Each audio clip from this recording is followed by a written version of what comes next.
First of all, I would like to thank you for organizing today's international conference, and also I would like to thank you for inviting me to this meaningful conference.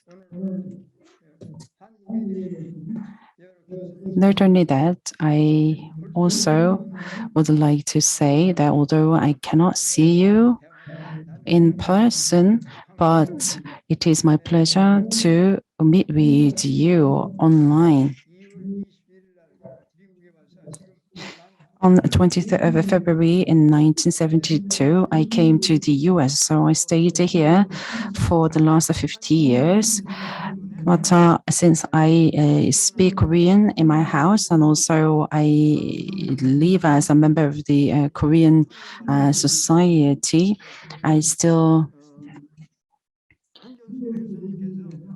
find speaking in Korean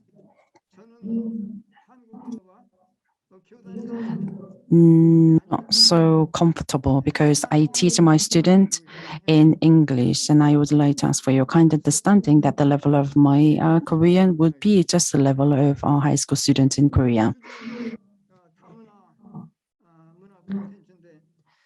So the topic of today's international conference is about cultural diversity in Asia, and the topic of my presentation is Asian Americans, which is a topic of my research.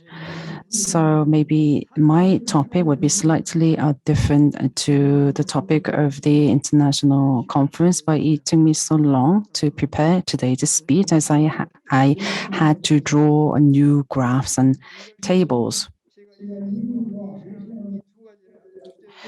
So my research topic is about migration and also Asian Americans. Again, these are the two topics that I find very familiar with me. So these are my contents. I think we first need to look into immigration. For the last 50 years, so because of the revision of the Immigration Act, the number of increasing Asians has started to immigrate to the US. And there are second generation and third generation of immigrants.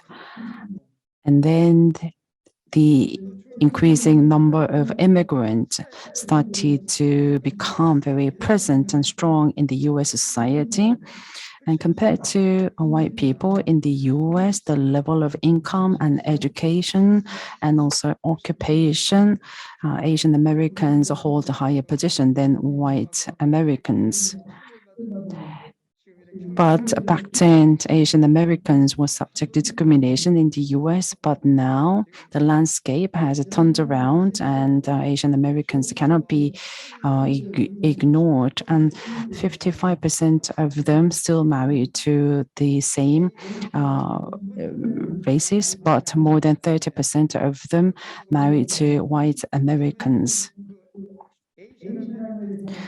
And next, let me turn to ethnic identity of Asian Americans. That's the last part of my speech. So I'm showing you figure 1, which is about the trend of immigration. Before 1965,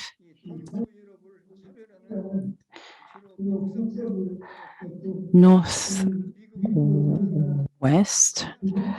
the people who founded or established the US took the lead in immigration. But in 1965, Discriminatory Immigration Act was revised, which gave equal opportunity for other countries to immigrate to the US.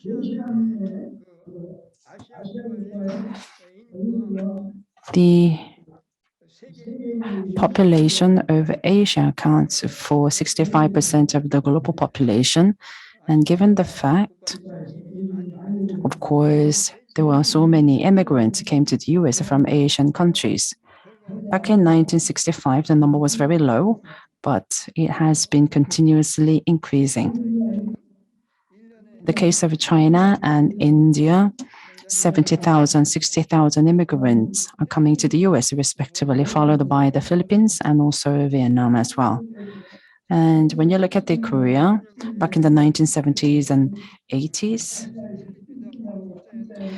Korea was the second largest country of immigrants after Philippines. But from the 1990s, as Korea's economic development was quite high, and as a democratic government took office, immigration started to decrease since then. Until recently, less than 20,000 Koreans come to the US. When you look at the case of Japan, annually only a few thousand Japanese immigrate to the US because Japan's economic situation has always been good since 1965. And we can also talk about Singapore, Indonesia, and Pakistan, Bangladesh. And there are 22 bases in Asia, and 6 are the main Asian countries here. And the number of immigrants from China turned out to be quite big. At first, the number of immigrants from China was very small because there was a tension between the US and China. But in 1882, China and the US normalized their diplomatic ties, which sparked immigrants to the US, and also China chose to open its economic door, and China sent young people to the US to encourage them to learn about economic skills. And let me turn to the next table later on. And India can be the same because India is the second largest country in terms of population after China in Asia.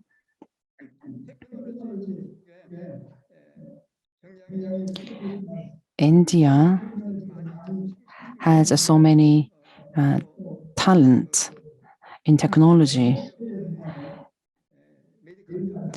And also they have medical the doctors and nurses, and they came to the US. In 1974, April, Vietnam lost a war, which led the way to communist country, and more than 1 million refugees came to the US. And back in the 1970s and 80s, there was increasing number of immigrants to the US, and they were refugees. Back in 1972, Vietnam again normalized its diplomatic ties with the US. So since then, they came to the US not as refugees, but just as immigrants, as other countries. Due to time constraint, I better skip some explanation. In the case of India and China, and the Philippines, I touched upon for you just now.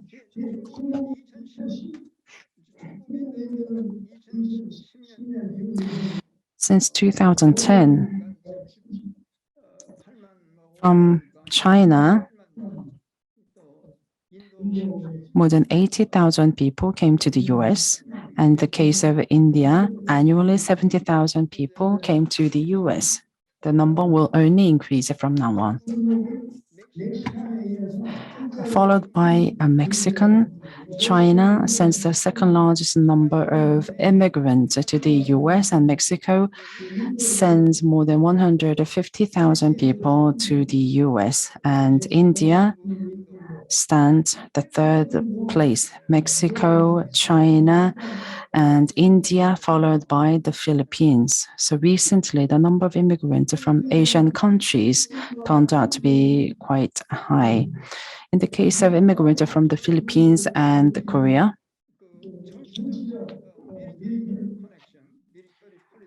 there was a military political connection. There was a special relations in that country. In the case of the Philippines, in many cities in the Philippines, there were many the U.S. bases in the Philippines. There were many U.S. Army stationed in the Philippines.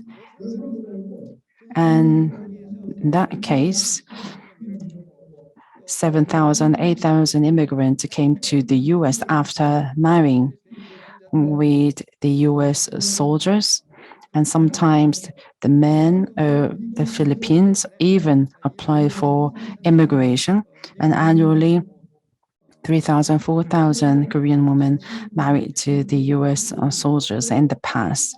But the number of those people is decreasing. The number of women who marry to the US soldiers started to decrease.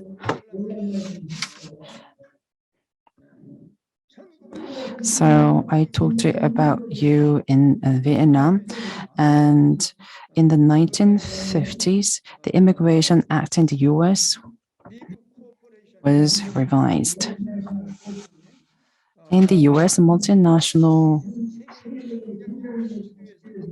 corporations, in order to become competitive, they needed IT experts. That's why they welcomed those with a professional occupation from 1990s. So since 1990s, China and India became the beneficiaries of the revised Immigration Act.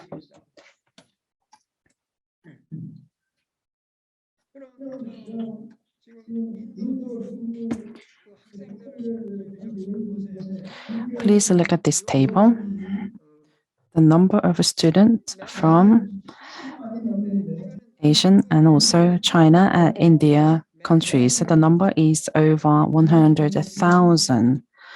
But it doesn't mean that this number of students are coming to the US every year. That's an accumulative number.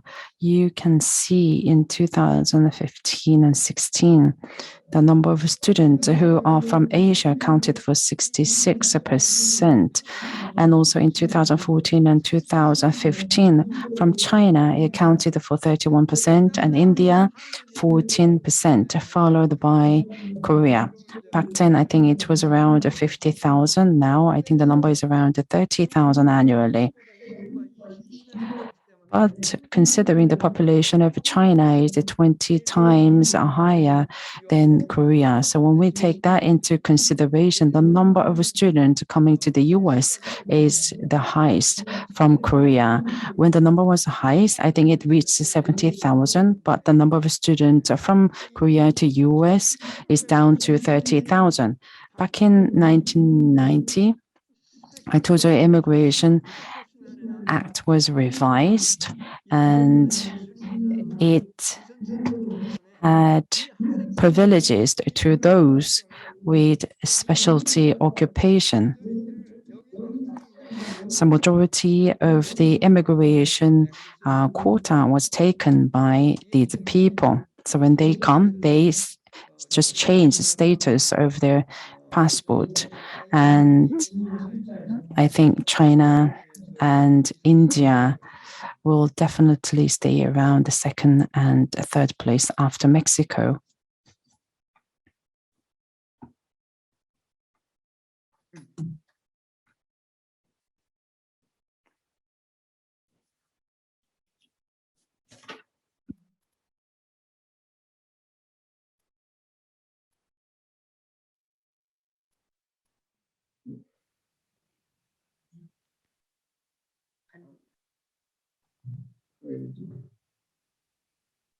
미안합니다. 이게 지금 움직이지 않는데. 예.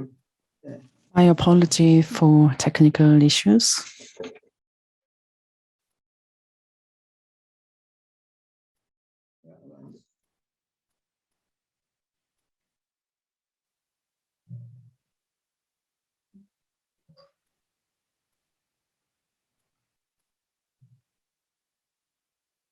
오케이. 그래서 저 이제 이민에 대한 자료는 끝났고. So this is it about immigration, and immigrants increased a lot. And let me turn to you how many are from Asian countries. Back in 1970, the Asian population was around 14 million, which accounted for 0.7% of the US population. Please look at the 2020. Now the population is at 24 million, which account for 7.2% of the US population. So trending is upward because of the immigration. Annually, 1.2 million immigrants come to the US. There's no natural increase of population in the US, but the population of the US increased to 320 million. And there's a lot of immigrants from Asian countries and also those who are Hispanic. So the ratio and the percentage of them grew large. So immigrants from Asian countries account for 19%, 60 million. And they are from Hispanics and also Asians. They account for 22%. White people accounted for 88% back then, but now 60%. By 2030, the percentage will go down to 50%. So indigenous people from the US will not become majority of races in the US, meaning that immigrants from other countries are highly likely to influence in the US. Back in the 1960s in the US, the majority of people in the US were white people, 70%, 80%, but they are not now. Immigrants completely changed the trend and also population structure in the US. So this is explanation about the graph. Then for each Asian country, how their proportion has increased, this is the progression. So in total, 2000, we have in 2019, we have about 5.2 million. So that means, so 2019, it was 5.1. So in 2020 census, that would be expected to increase to about 5.3. For India, 4.6 million, Filipino, 4.2, Vietnamese, 2.1, Korean, it is almost hitting 2 million. Some media said, so among these six major countries, Japan used to be the first in its proportion in the United States, but it ranked sixth now. So here, what is important is the multiracial. Multiracial means if Korean person married with other race, then if they give a child, then that is multiracial people. So right now, the multiracial people account for more than 50% in 2020. The reason is because Japanese are no longer coming to the US for migration as they did in the past. So their third or fourth generation, they are less likely to get married with other race. But other Asian countries, when they migrate to the US, other five countries from Asia, when they migrate to the United States, one out of four, for example, for Korea, are marrying with other race. So most of the children or child of the first or second migrant, they are multiracial people. And this is the explanation about the population. And let me talk about the multiracial people. The multiracial people, its proportion is largest uh, for Chinese, followed by Japan, followed by Philippines, by China. But for Chinese, they tend to marry with other Chinese, so they are less likely to have multiracial people. And the this year, the proportion based on the compared to the total population the Chinese has. And because of that, as Chinese people are really large in number, that's why the proportion of the mixed multiracial people is less in its ratio. So, but India and Vietnam, they're multiracial people, the percentage is relatively low and stable. If we have more multiracial people, that means we are having less ethnic identity because those multiracial people, they believe themselves as a half American and half Korean or half American or half Chinese. They have less identity as their original ethnicity. So that means we have to have more migrated people from Korea to have lower ratio of the multiracial people within Korean ethnicity in the US. But thinking about the second generation of Korean in the US, they have multi interracial marriage, which account for 55%. And that means for the third generation of the Asian Korean migrant to the US, 71% are the multiracial people. So this is a very interesting factor. That's why I try to share this knowledge with you. So about 55% of second generation of Korean in the US, they marry with other race. That means the third generation of Korean in the US, they have multiracial people, which account for about 71%. And why is it? That means about 45% are they marrying with each other between Koreans. Why is it 71%? It's because the 45% who are marrying each other with between Koreans, that means they take two out of the shares of the 45. That means we only have 22.5% who will have Korean ethnicity third generation. But those 55%, they'll take just one out of the total population of the Korean ethnicity. That's why they have 55% as a whole. That's why we have third generation as multiracial people, which account for 71%. So next topic is the Asian Americans' socioeconomic characteristics. Asians, compared to the white or other minority, they have higher percentage in many characteristics. So at the very low raw, you have the sampling number. So about 62% they were born in the United States. And when we think about the Asian people, I divide them into two different categories.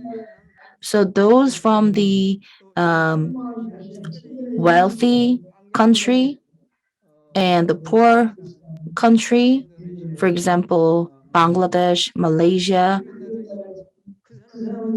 those people, their level of wealth or level of education is naturally lower than those coming from wealthier countries.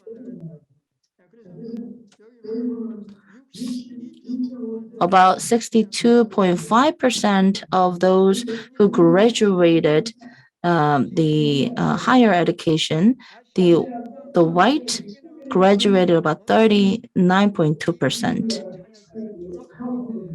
This is the combination of those parents and their children, but their graduation ratio is higher than those from the white.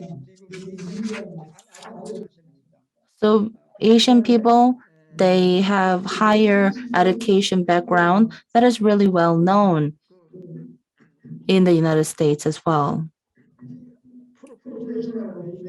So let's talk about the professional occupation. That means managerial occupation. When you think about this ratio, when you look at this percentage, the Koreans or Asians who are taking this professional occupation, it's not that lower compared to the white, even higher. And also their yearly income, when we think about the medium household income, the white, they have about 85,000, but Asian, they are much higher. So socioeconomically, compared to the white, Asians are enjoying a higher level of living standard. The Asians, yes, they are minority, but compared to the dominant race in the US, the minority is enjoying higher level of life standard, which is not that common when we think about other countries, New Zealand, Australia, and others. They are the same because they have more wealthier country originated Asian immigrants.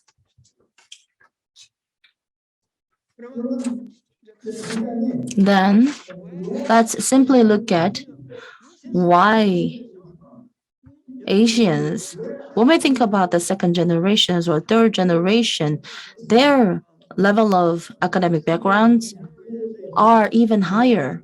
There are many research looking into the reason behind it. I will simply by base and major reasons behind them. First reason is the hyperselectivity of Asian immigrants.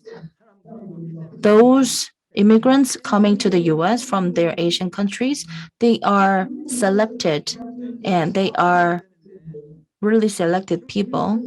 Um, Within China, those graduate from university, it takes about 4% out of the total population. But for the 1.5 generation or second generation of Chinese coming to the US, about 63% graduated from university. And also, it is because they are bright, but also those people immigrated from their country to Asia, to US, they are selected people. And for Vietnamese, um, there within Vietnam, about 5% graduated from university, but for those immigrants from Vietnam to the US, 23% graduate from university. Sorry, Professor, I think you have about 5 minutes to wrap up your presentation.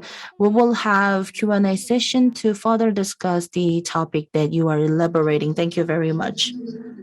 So let me briefly talk about the racial identity and ethnic identity of Asian Americans.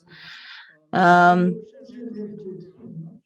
they try to preserve their ethnic culture, to participate in the social network of their ethnicity, and also to protect the national power, and also because of the policy of the cultural diversity promoted by the country they are living in. So in the past, we didn't have such identity power because we didn't have power. Korea didn't have a strong power around the world. That's why right now, because of the strong power Korea has, the Korean Americans are taking huge pride in because of that growth. And the cultural diversity policy the U.S. is promoting is changing significantly. They promote cultural diversity. And in the past, racial discrimination or bias put a very negative impact on the ethnic identity, but right now things are different. As we don't have much time, I will just brief what I want to say. This is back in 1960. This was the hardships that those people had back in 1960 to live in the US as a migrant back in 1960 by Ruth Chung. I was walking down the mirror. As we walked past the mirror, I caught my reflection in the midst of my friend.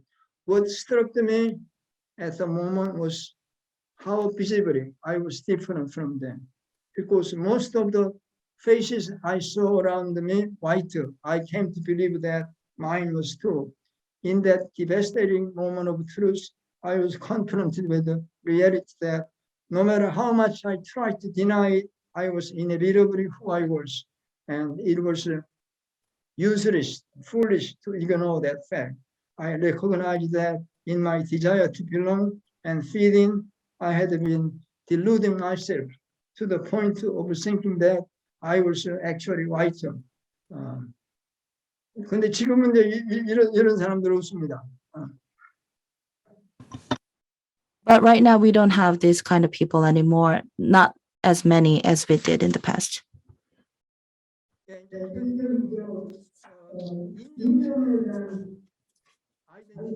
So, this is the racial identity. Now, the racial identity, as we have more racial discrimination, we have more racial identity related issue, but we don't have the hard or strong racial identities we used to have in the past. So for certain people, the Asian politicians or the Asian Americans, they have strong racial identity. But for normal people, for the second generation, about 5%, they believe they're Asian American. But rest of those people, they don't know their ethnic identity clearly. So during the pandemic, there were hate crimes against Asia, and many Asian Americans had to confront that hate crime. And those the white who don't have higher academic background, they are being jealous of the success Asia had enjoyed, and also those African American, they were the one who commit the hate crime against Asian Americans. And this is the end of my presentation. Sorry for taking too much time. Thank you, Professor, for the speech. Professor